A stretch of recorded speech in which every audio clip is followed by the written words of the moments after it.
نبی اکرم صلی اللہ تعالی علیہ وآلہ وسلم نے ارشاد فرمایا میری ساری امت کو معافی مل جائے گی سوائے ان لوگوں کے جو اعلانیہ گناہ کرتے ہیں۔ یہ بخاری مسلم دونوں میں حدیث موجود ہے۔ جو اعلانیہ گناہ، جنہوں نے خود ساری دنیا کو گواہ بنا لیا، میں نے یہ بھی جرم کیا، یہ بھی کیا، یہ بھی کیا، یہ بھی۔ جب بندہ بہت زیادہ غافل ہو جاتا ہے پھر اعلانیہ گناہ کرنے لگتا ہے۔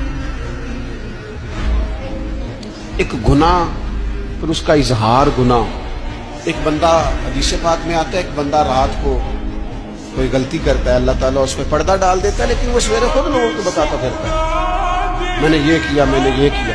جب آپ اظہار گناہ کرتے ہیں نا تو سامنے والا بھی دلیر ہوتا ہے، کہتا ہے اس نے کیا میں کر لوں گا تو پھر کیا ہوا۔ ہمارے علماء نے لکھا ہے کسی کی نماز قضا ہو جائے تو کسی کو بتائے نہ، قضا پڑھ ڈالے، اس کا جگہ جگہ ذکر نہ کرے۔ جب آپ کہیں گے نا میری قضا ہو گئی تو آپ کے ساتھ رہنے والا بچہ دوست سمجھے گا یار اس کی قضا ہو گئی ہے تو میری بھی ہو جائے۔